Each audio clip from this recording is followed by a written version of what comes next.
এরপরে প্রশ্ন হলো, গাজা অভিমুখী সমুদ্র ফ্লোটিলা নিয়ে গোটা পৃথিবীতে আলোড়ন সৃষ্টি হয়েছে, তবে কি গাজাবাসীর মুক্তি ত্বরান্বিত হতে চলেছে? প্রিয় দর্শক, এই প্রশ্নের উত্তর দেওয়া খুব কঠিন, কারণ যে অত্যাচারী গোষ্ঠীর বিরুদ্ধে গোটা পৃথিবীর ধর্ম বর্ণ নির্বিশেষে প্রত্যেক সচেতন বিবেকবান মানুষজন জেগে উঠেছেন, এবং বিশেষ করে বিভিন্ন প্রান্তের মানুষজন, অন্য ধর্মাবলম্বীরাও পর্যন্ত এই নৌ অভিযানে অংশগ্রহণ করেছেন এবং বিভিন্ন রকমের নৌযান নিয়ে তারা গাজার দিকে রওনা হয়েছেন। সন্দেহাতীতভাবে এটি পজিটিভ একটি উদ্যোগ, এটি প্রতীকী প্রতিবাদ হলেও এটি আমাদের সান্ত্বনার কিছুটা হলেও কারণ। তবে গাজাবাসীর মুক্তির বিষয়টি আল্লাহ রাব্বুল আলামিন যখন ফয়সালা করবেন তখনই তো হবে। এটুকু তো নিশ্চিত করে বলা যায় যে অত্যাচারী গোষ্ঠী, তাদের বিরুদ্ধে আজ গোটা পৃথিবীর মুক্তিকামী, শান্তিকামী, প্রকৃত অর্থে মানবতাবাদী মানুষগুলো জেগে উঠেছেন। সেই অত্যাচারীদের পতন আজ হোক আর দুদিন পরে হোক অবশ্যই হবে, তবে কতটা আগে হবে বা কতটা পরে হবে সেটা একমাত্র আল্লাহ তাআলা ভালো জানেন। পৃথিবীর বহু বড় বড় পরাশক্তি এবং আল্লাহ দ্রোহীকে আল্লাহ তাআলা অনেক ক্ষুদ্র থেকে ক্ষুদ্রতর কোনো সৃষ্টি দিয়ে আল্লাহ তাআলা শেষ করেছেন। এরকম বহু ঘটনা মানব ইতিহাসে ঘটেছে। অতএব এই জগদ্দল পাথর যেটি গাজাবাসীর বুকের উপরে চাপ চেপে বসেছে, যে জালেম এবং অত্যাচারী অপশক্তির বিরুদ্ধে গোটা পৃথিবীর মুক্তিকামী মানুষজন ফুঁসে উঠেছে, তাদের ধ্বংস, তাদের পতন আল্লাহ তাআলা এই সমুদ্র ফ্লোটিলা বা এই নৌ অভিযানের মাধ্যমেই করবেন, নাকি এর চাইতে ছোট কিংবা বড় কোনো কিছু দিয়ে করবেন, সেটা একমাত্র আল্লাহ তাআলা ভালো জানেন। তবে সন্দেহাতীতভাবে সেখানকার মানুষের জন্য পৃথিবীর বিভিন্ন প্রান্তের মুক্তিকামী কিছু মানুষজনের যে প্রচেষ্টা, সেটা সাধুবাদ পাওয়ার যোগ্য।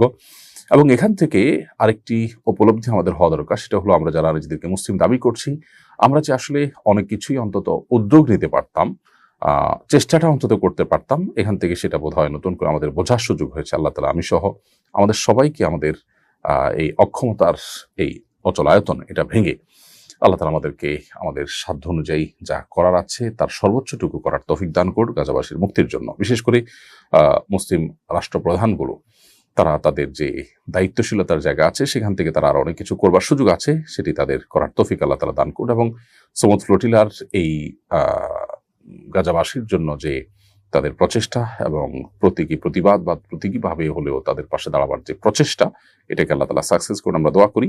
তবে আপাত দৃষ্টিতে এই অভিযানের মাধ্যমে যে এই অপশক্তির পতন হয়ে যাবে সেরকম মনে করাটা কঠিন, কারণ ইতোমধ্যে আমরা জানি যে একাধিক জাহাজের যে সমস্ত প্রতিবাদী নিরস্ত্র মানুষজন ছিলেন, তাদের অনেককে গ্রেপ্তার করে বা অনেককে আটক করে নেওয়া হয়েছে সেখানে তাদের দেশে, অভিশপ্তদের দেশে, এবং অনেকগুলোকেই গতিরোধ করা হয়েছে এবং তাদের করায়ত্তে তারা নিয়ে ফেলেছে।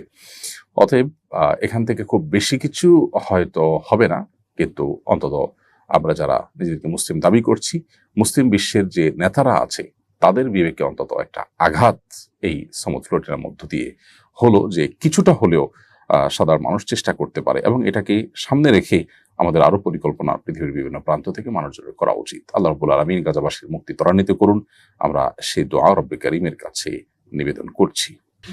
আমার দাদার কবর আমার বাড়ির উঠানে, কবরের কিনারা দিয়ে রান্নাঘর উঠেছে এবং উপর দিয়ে গৃহস্থলীর জিনিসপত্র রাখা হচ্ছে। ধীরে ধীরে অবস্থা আরো খারাপ হবে বলে মনে হচ্ছে। আমরা কি কবর খুঁড়ে দেহাবশেষ গোরস্থানে সরিয়ে নিয়ে যেতে পারি? প্রিয় আলামিন ভাই, প্রথম কথা হলো যে কোনো ইমানদার তার কবরস্থানে হওয়া উচিত।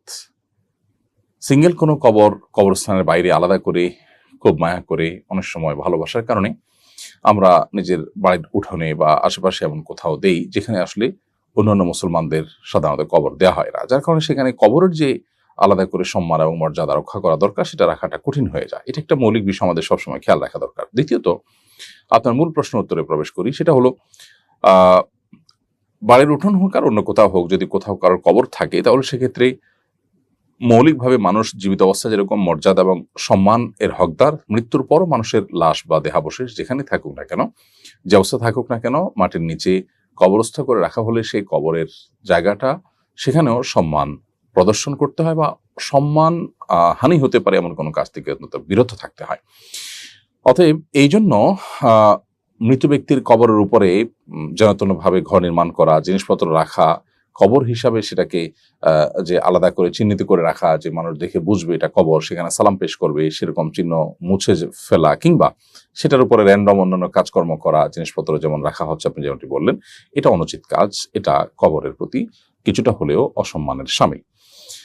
অতএব এটা থেকে আপনাদের বিরত থাকা দরকার। তবে যদি কবরের উপরে ঘর নির্মাণ করার বা রাস্তা করার কোনো প্রয়োজন দেখা দেয়, সেক্ষেত্রে কবরে যিনি শায়িত আছেন তার দেহাবশেষ মাটির সাথে মিশে গেছে এরকমটি নিশ্চিত হলে, মানে এত পুরাতন কবর যে এতদিন এটা মাটির সাথে মিশে গেছে নিশ্চিত এরকমটি মনে হলে, তখন তার উপরে আপনি ঘর, ভবন বা অন্য কিছু প্রয়োজন হলে নির্মাণ করতে পারেন, যদিও এটা নিয়ে ফুকায়ে কেরামের মধ্যে কিছুটা ভিন্ন মত আছে।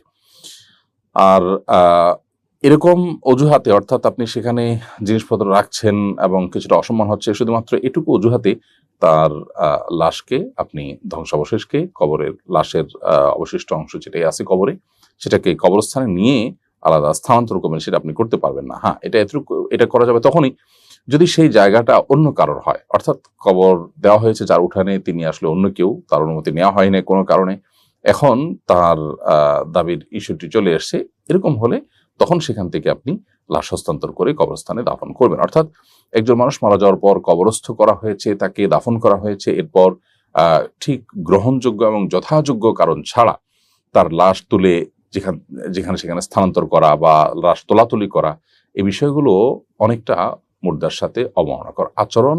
যদি একান্ত যৌক্তিক কারণ না থাকে তাহলে এটা এজন্য করা উচিত নয়। অতএব এক্ষেত্রে যাতে করে কবরের সম্মান বা মৃত ব্যক্তির সম্মান এটা যেন রক্ষা হয়, সেদিকটা খেয়াল রাখা দরকার। যদি নিজেদেরই জায়গা এবং নিজেদেরই আত্মীয় স্বজনের কবর হয়, তাহলে এক্ষেত্রে দায়িত্বশীলতা আছে, সে দায়িত্বশীলতার দিকে ফোকাস করতে হবে। গিয়াসউদ্দিন ফরহাদ আপনি লিখেছেন, আমাদের মসজিদের পেছনের দেয়ালের লাইট জ্বালিয়ে নিয়মিত নামাজ পড়া হয়, এতে সামনের কাতারের মুসল্লিদের ছায়াগুলো দেখা যায়, ছায়ার কারণে কি নামাজের কোনো সমস্যা হবে? ভাই গিয়াসউদ্দিন ফরহাদ, আপনার প্রশ্নের উত্তর হলো, মৌলিকভাবে তো সামনের কাতারের লাইট নিভিয়ে পেছনের কাতারের লাইট জ্বালিয়ে নামাজ পড়তে কোনো অসুবিধা নেই। বিশেষ করে ফজরের নামাজে বা অনেক সময় কিয়ামুল লাইলে মনোযোগ একটু বেশি যেন থাকে, সেজন্য সামনের লাইটগুলো বন্ধ করা হয়। একটু আলো আধারি বা হালকা আলো বা একটু ডিম আলোর মধ্যে সালাত আদায় করতে একটু প্রশান্তি অনুভব হয়, একটু ভালো লাগে কাজ করে। অতএব মৌলিকভাবে এটি নাজায়েজ কোনো বিষয় নয়, এটি জায়েজ। কিন্তু আপনি যেটি বলেছেন যে পেছনের লাইটের কারণে সামনে মানুষের ছায়া দেখা দেয়, এটা তো সবসময় হওয়ার কথা না। এটা নির্দিষ্ট কিছু সময়ে ছায়া অনেক বেশি বড় হয় এবং দেখা যায়।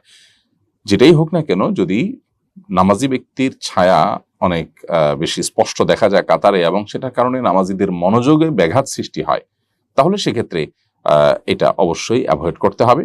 কারণ নামাজে মনোযোগে ব্যাঘাত সৃষ্টি হতে পারে এমন কোনো কাজ করলে সেটি মাকরুহ হয়। ফলে এই বিষয়টি ভ্যারি করবে যে লাইট পেছনে জ্বালিয়ে রাখার কারণে মুসল্লিদের নামাজে কোনো অসুবিধা হয় কিনা। যদি অসুবিধা না হয় তাহলে সেক্ষেত্রে এখানে নামাজ পড়তে কোনো অসুবিধা নেই। আর যদি মনোযোগে অসুবিধা হয় ব্যাপকভাবে, তাহলে সেক্ষেত্রে এটা পরিবর্তন করতে হবে, অর্থাৎ যাতে করে ছায়া দেখা না যায় সে ব্যবস্থা গ্রহণ করতে হবে।